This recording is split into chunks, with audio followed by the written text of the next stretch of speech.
Presidente da França visita o Senado para encerrar estada de 3 dias no Brasil.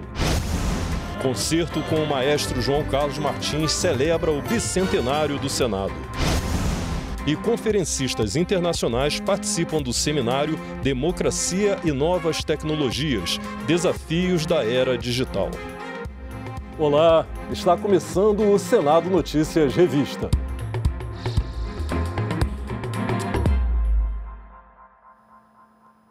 O presidente da França, Emmanuel Macron, visitou o Senado brasileiro nesta quinta-feira. Ele foi recebido pelo presidente do Congresso Nacional, o senador Rodrigo Pacheco. Trataram de temas importantes para os dois países e juntos instalaram o Grupo Parlamentar Brasil-França.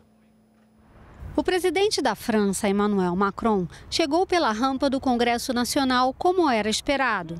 Um pouco antes, chovia em Brasília e a chegada do presidente francês chegou a ser transferida para a chapelaria, o Salão Branco do Congresso Nacional. Mas a chuva parou e Macron pôde cumprir o roteiro original, ladeado pelo Batalhão da Guarda Presidencial do Brasil. Foi recebido na entrada do Salão Negro pelo presidente do Congresso Nacional, senador Rodrigo Pacheco.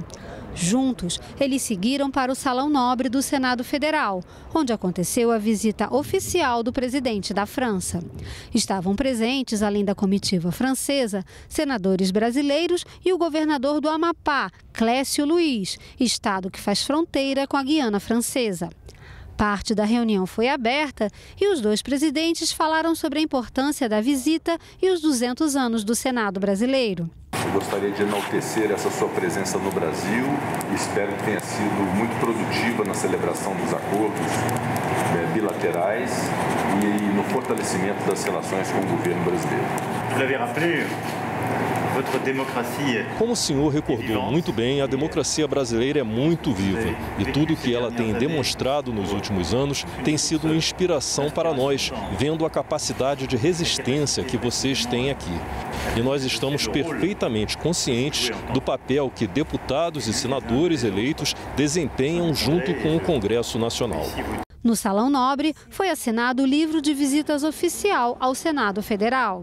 A visita de Macron ao Brasil teve foco principal na agenda ambiental, mais precisamente nos preparativos para a COP30, a 30ª Conferência da ONU sobre Mudanças Climáticas, que vai acontecer em Belém no ano que vem, 2025. Aqui no Senado, o presidente da França e o presidente do Congresso, o senador Rodrigo Pacheco, instituíram o Grupo Parlamentar Brasil-França para estreitar as relações entre os parlamentos dos dois países. Eu acho que um pacto em especial firmado sobre agora na reforma do ensino médio, nós não vetarmos o ensino do francês como ensino aqui para brasileiros. A inauguração comum do submarino nuclear franco-brasileiro, eu acho que é outra das ações assim. E acordos de cooperação comum que favoreçam a atuação o investimento de empresas francesas no Brasil. O senador Davi Alcolumbre, do Amapá, ressaltou a importância do Estado para a preservação ambiental no Brasil. Se há uma bandeira levantada pelo presidente da França da preservação ambiental, o Brasil dá sua parcela de contribuição, mas o Amapá dá muito mais. O Amapá tem mais de 97% da sua cobertura vegetal preservada primária intacta. O presidente da França confirmou que volta ao Brasil em novembro para o encontro do G20 e no ano que vem para a COP30. Antes do encontro com o presidente do Congresso Nacional, Emmanuel Macron foi recebido pelo presidente Lula no Palácio do Planalto. Eles participaram de cerimônia oficial e, depois de uma reunião, assinaram acordos bilaterais em diversas áreas. O presidente da França, Emmanuel Macron, chegou ao Palácio do Planalto acompanhado pelos Dragões da Independência.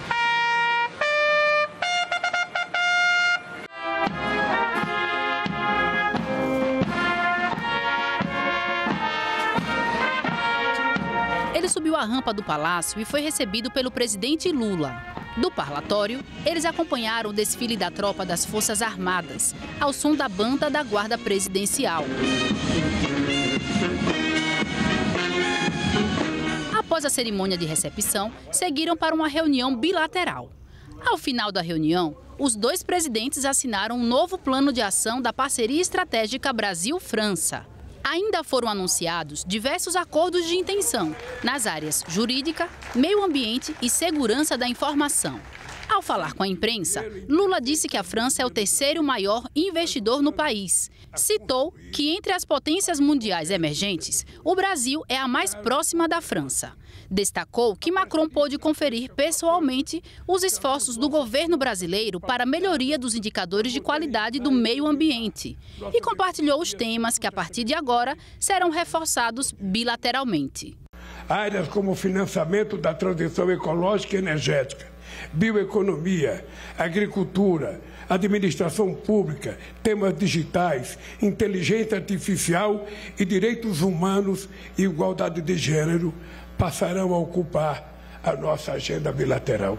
Disse ainda que compartilham da preocupação com o extremismo político global, com a intolerância religiosa e com a proteção da democracia pelo combate à desinformação. As teses que questionam a obrigatoriedade do cumprimento da recente determinação de cessar-fogo em Gaza durante o mês do Ramadã corrói, mais uma vez, a autoridade do Conselho.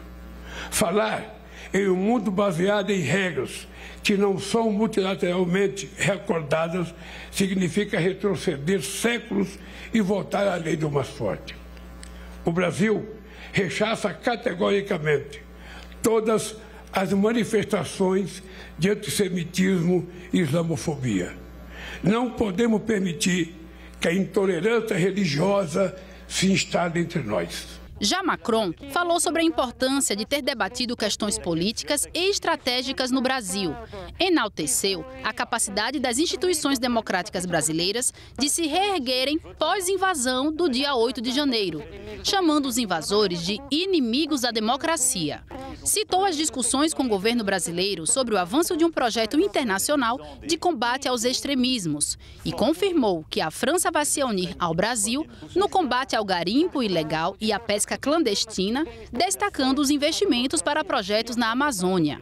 Decidimos, de maneira muito concreta, mobilizar financiamentos comuns, 1 bilhão de euros de financiamentos públicos e privados em 4 anos para apoiar a floresta amazônica, no pleno respeito da soberania recíproca, integrando todos os componentes, inclusive os povos indígenas. O líder francês disse que em novembro estará de volta ao Brasil, para a cúpula de chefes de Estado do G20 no Rio de Janeiro, e que em 2025 vem de novo.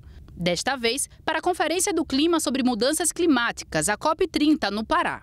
Virei também no ano que vem para a COP. Está convidado a ir em 2025 em uma visita de Estado à França, para que continuemos a manter essa amizade e festejar os 200 anos de relações diplomáticas.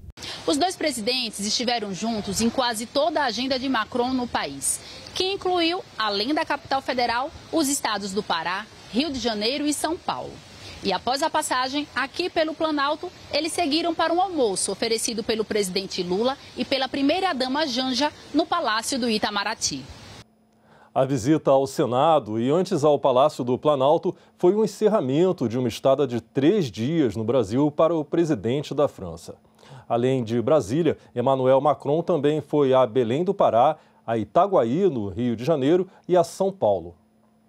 No Pará, onde em 2025 vai acontecer a COP30, 30ª Conferência da ONU sobre Mudanças Climáticas, Macron e o presidente Lula encontraram o cacique Raoni e anunciaram um plano de investimentos de 5,3 bilhões de reais em bioeconomia para a Amazônia.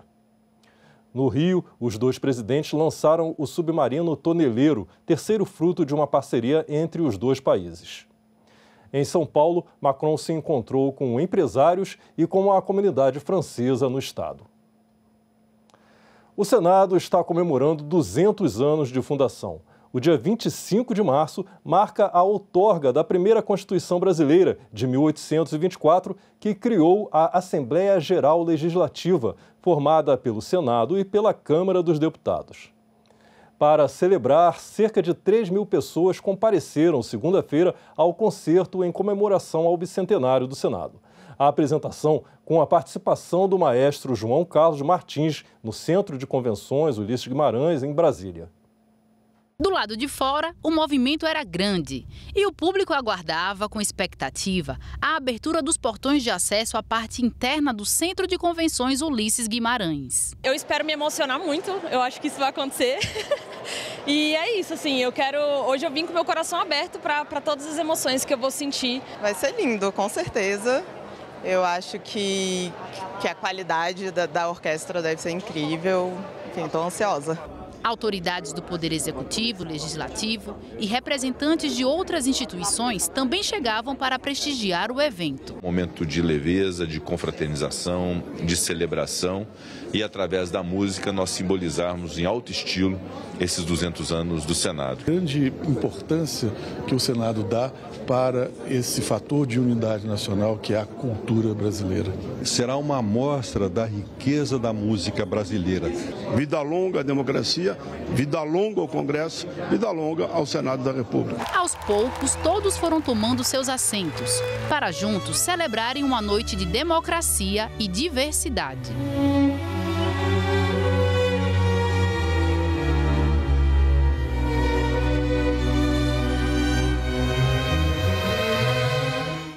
No palco, o espetáculo Senado 200 anos, uma jornada histórica rumo ao futuro, marcado por um repertório sinfônico de harmonia entre o erudito e o popular. A regência do maestro João Carlos Martins, acompanhado pela execução da Orquestra Baquiana Jovem SESI São Paulo, levou a plateia a uma imersão sonora pela história do Brasil. Cada composição escolhida, baseada nas 7 constituições do país, sempre acompanhada de projeções e efeitos visuais que destacavam elementos ou acontecimentos relevantes dos últimos 200 anos dessa história.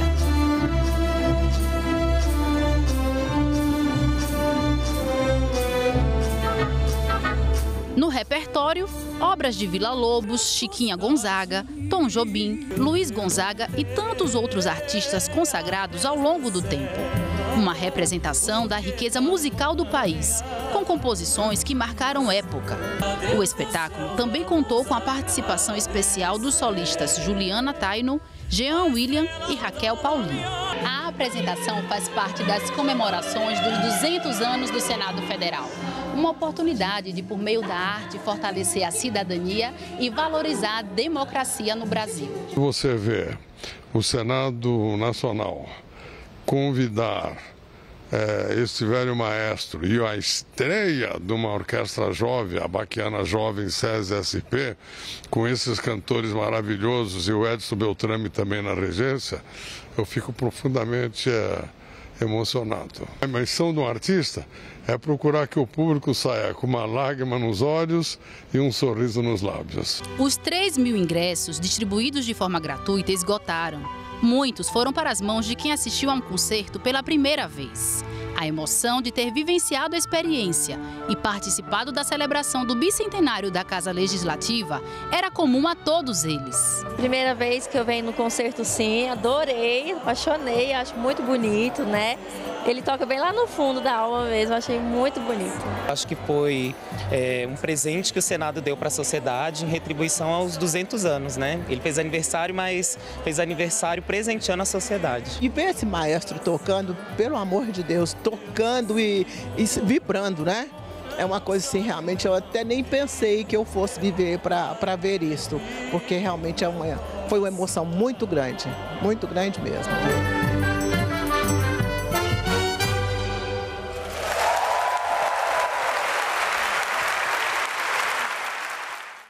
Realmente muito bonito. A TV Senado acompanhou uma funcionária da casa que foi assistir a um concerto pela primeira vez. Cléo, copeira no Senado, contou que o seu estilo musical favorito é o sertanejo, mas foi arrebatada pela apresentação da orquestra em comemoração aos 200 anos do Senado. Cléo trabalha no Senado há 18 anos. Organiza a copa, prepara o café, sai de casa todos os dias por volta de 11 da manhã e retorna 9 da noite. Como a vida corrida, não sobra muito tempo para se divertir. Mas quando dá... Eu vou para a piscina às vezes e gosto de, quando eu estou de bobeira em casa, gosto de ouvir um sertanejo, forró. Mas, dessa vez, o estilo musical vai ser um pouquinho diferente do que ela está acostumada. Aqui a Cleo vai assistir pela primeira vez a apresentação de uma orquestra. E aí, Cleo, animada? Muito animada. Momento único desse não poderia faltar, né? É isso aí, vamos lá curtir. O uniforme deu lugar à roupa de festa. Cleo vai junto com outros funcionários do Senado assistir à apresentação do espetáculo musical Senado 200 anos, uma jornada histórica rumo ao futuro, com a apresentação da Orquestra Baquiana Jovem SESI São Paulo e regência dos maestros João Carlos Martins e Edson Beltrame. O evento acontece em comemoração aos 200 anos do Senado. Eu estou dentro da van agora aqui com a Cleo. Cleo, tá animada, né? Muito animada. Nossa, ansiosa para chegar o momento. A Cleo tem 18 anos de casa, né? Cleo, como é que é? 200 anos do Senado, 18 você lá. O que você fala do seu trabalho? Tem 18 anos, vai fazer 18 anos que eu cheguei na RP como copeira. E eu acostumei já, tranquilo, eu gosto de fazer esse trabalho.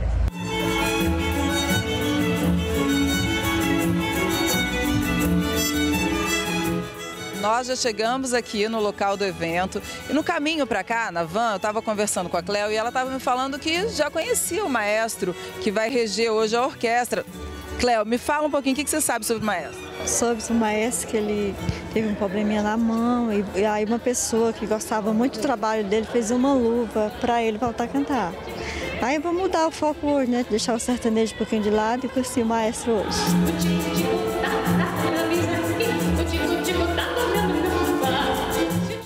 A gente já está aqui dentro da sala, né, Cleo? E aí, quais são as suas primeiras impressões até agora? Estou muito ansiosa, acho que vai valer a pena, minha expectativa. O que você achou do lugar onde é que vai ser? Bem confortável, estou bem sentada aqui, só aguardando. Daqui a pouco. Daqui a pouco, é nóis. E quando as luzes se apagam e o espetáculo começa, não tem como desviar o olhar. No telão, a história dos 200 anos do Senado é contada em sincronia com a apresentação majestosa da orquestra. E o que era para ser só mais um dia de rotina na vida da Cleo, ficou marcado pelo espetáculo cheio de poesia e história. Muito emocionante, superei todas as expectativas. Obrigada por tudo. E na hora que ele entrou, deu vontade até de chorar. Foi muito emocionante a entrada dele.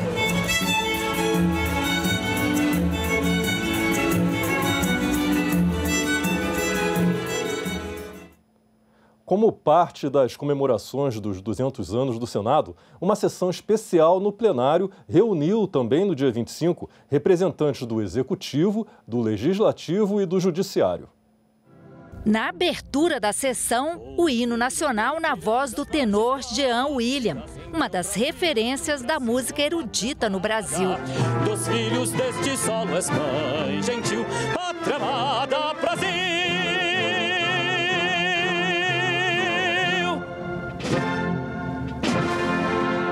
Além de parlamentares, autoridades do Executivo, Judiciário, representações estrangeiras e outros convidados participaram da sessão em homenagem aos 200 anos do Senado. O ministro Gilmar Mendes representou o presidente do STF, Luiz Roberto Barroso, o procurador-geral da República, Paulo Gonet, e ex-presidentes do Senado e do Congresso Nacional, como Edson Lobão e Eunício Oliveira, também estavam presentes na cerimônia. O primeiro secretário do Senado e presidente da comissão curadora dos 200 anos lembrou que o Senado foi pioneiro em vários momentos. Mais recentemente, o Senado implantou a tecnologia do plenário virtual, que garantiu a continuidade das atividades legislativas durante o momento mais crítico da epidemia de Covid-19. A ferramenta está agora incorporada às atividades habituais do plenário e das nossas comissões. Fomos pioneiros na disseminação de tecnologia para o Poder Legislativo, atingindo até mesmo as assembleias estaduais e câmaras de vereadores por meio do programa Interleges, hoje incorporado às atividades do ILB, Instituto Legislativo Brasileiro. O primeiro vice-presidente do Senado, veneziano Vital do Rego, citou a importância do Senado para a história do Brasil. Aquilo que é produzido pelo Legislativo diz diretamente às nossas vidas, às nossas relações, a tudo aquilo que permeia a sociedade brasileira. O Procurador-Geral da República, Paulo Gonet, lembrou o papel do Senado na escolha de autoridades. Segundo ele, um papel fundamental para a harmonia e separação de poderes. O Senado desempenha a crucial incumbência de se somar ao presidente da República no processo de escolha dos membros do Supremo Tribunal Federal, dos tribunais superiores, da Procuradoria-Geral da República e de tantos órgãos de relevo político, administrativo e econômico. Durante a sessão, o presidente Rodrigo Pacheco anunciou o lançamento da série Senado, a história que transformou o Brasil. Produzido pela TV Senado, em parceria com a TV Cultura e com estreia prevista para setembro, a série, com 7 capítulos, fala do papel do Senado na estabilização democrática e mostra como a atuação do Senado transformou e transforma a vida dos brasileiros e do país todos os dias. Série Senado, a história que transformou o Brasil. Nessa sessão especial sobre os 200 anos do Senado, o presidente Rodrigo Pacheco lançou selos comemorativos numa parceria com os Correios. A arte do modelo escolhido reproduz as 3 sedes da instituição, da primeira até a atual. A equipe de Relações Públicas do Senado lançou a proposta do selo, logo apoiada pela diretoria. Se a homenagem é mais que merecida, a escolha de um símbolo que representasse à altura o bicentenário da instituição foi um trabalho coletivo. Quando nós nos reunimos aqui na Secretaria de Relações Públicas para pensar, para propor ações para comemorar os 200 anos do Senado, uma ideia que surgiu foi fazer isso por canais institucionais também. E um deles que a gente sempre recorre é a ideia da publicação de um selo comemorativo, porque a gente lembra que a história do Brasil também é contada por meio da nossa filatelia, por meio dos selos que são publicados pelos Correios. E os 200 anos do Senado é uma data suficientemente importante para fazer parte dessa história também. Para operacionalizar essa iniciativa, o Senado enviou uma carta para o ministro das Comunicações solicitando a inclusão desta data no calendário de comemorações dos Correios do Brasil. Aprovado o modelo, a equipe de criação dos Correios destacou o designer gráfico Daniel Fernandino para a tarefa. Daí para frente, as máquinas e os servidores da Casa da Moeda, no Rio de Janeiro, entraram em cena com uma condição. Cercada de grande expectativa, a imagem do selo só poderia ser revelada na abertura da comemoração dos 200 anos. E achei muito interessante, né? Porque é um marco, não sei, monumental dizer assim, né? Porque não só a Constituição, como ela criou o Senado e a Câmara, então é um marco fora do comum, né? Uma coisa muito importante para a história do Brasil.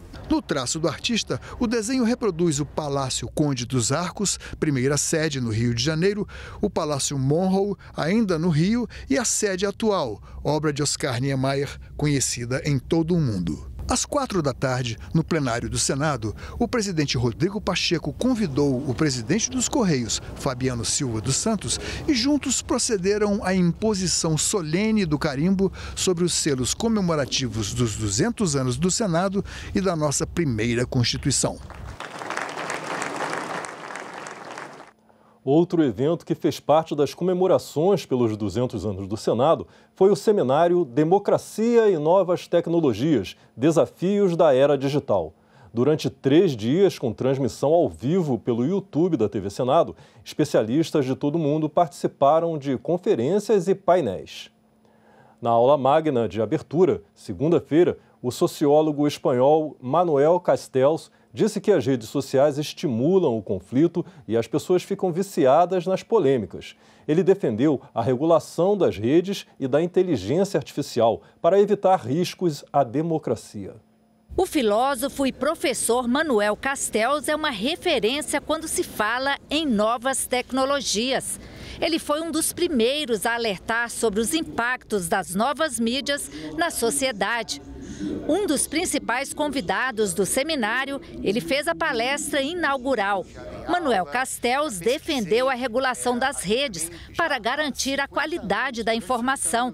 Segundo ele, um dos principais problemas é que as redes sociais não têm filtros, ao contrário dos meios de comunicação tradicionais. Graças a que existem jornalistas profissionais, há também um controle de conteúdo por parte do jornalismo profissional. É algo que eu agregaria rapidamente que este controle dos jornalistas profissionais, ele depende do controle que existe sobre eles, dos editores. Esses editores também são controlados pelas empresas. E eu sempre disse que os jornalistas profissionais são heróis diários, cotidianos, porque para serem profissionais de verdade, eles arriscam seu trabalho diariamente. Castells ressaltou que os algoritmos estimulam o conflito e que isso gera um vício nas pessoas. Eles estimulam a controvérsia. Eles estimulam o enfrentamento. Por quê? Isso também foi estudado cientificamente, porque a atividade de controvérsias na rede, em todas as partes, em todos os lugares, estimula a dopamina no nosso cérebro, que é o que nos faz ser viciados nisso. E, por consequência, quanto mais a gente está na rede, quanto mais controvérsia nós criamos, o nosso cérebro fica mais feliz e pede mais, mais e mais. Ele quer mais dopamina. Manuel Castells disse que a tecnologia não é o problema, mas sim a forma como ela é usada, o que pode comprometer a democracia. Então, de onde é que vêm essas fontes de polarização? Se não são as redes sociais que amplificam isso, tem alguma fonte de polarização? Sim, tem. E todos nós sabemos quais são. Nós vivemos diferentes crises, uma globalização descontrolada. A globalização do século XXI está aqui, mas tem muitas formas de globalização. Mas a globalização que nós estamos vivendo e que vivemos está descontrolada. Há uma desigualdade social extrema. Castells afirmou também que a comunicação de massa hoje é controlada por grandes oligopólios. Por isso, a dificuldade de regulação. Segundo ele, a autorregulação é escassa, porque as empresas lucram muito com as redes. Vamos pensar por um momento aqui que uma parte do que acontece nas redes sociais é uma droga mental. E, portanto, no fundo, eles são traficantes. Então, esses narcotraficantes de TikTok são melhores. Eles estão varrendo a concorrência do Facebook, principalmente. É por isso que o Facebook agora está fugindo do metaverso. Cada vez mais, esse tráfico está sendo estimulado e não está sendo regulado. Por quê? Porque a apropriação de dados e a utilização comercial dos dados entre publicidades e outras formas de comercialização, ela representa 95% das entradas financeiras da Meta, 81% do Google e 98% das entradas financeiras do TikTok. E a mesma coisa com os outros. A autorregulação, então, ela é escassa. Ficamos por aqui. Você pode rever as reportagens desta edição na nossa página na internet, senado.leg.br/tv. Muito obrigado pela sua companhia. E terminamos essa edição com mais uma homenagem ao bicentenário do Senado. O Palácio do Congresso Nacional recebeu na segunda-feira em sua fachada uma projeção de imagens para marcar a ocasião.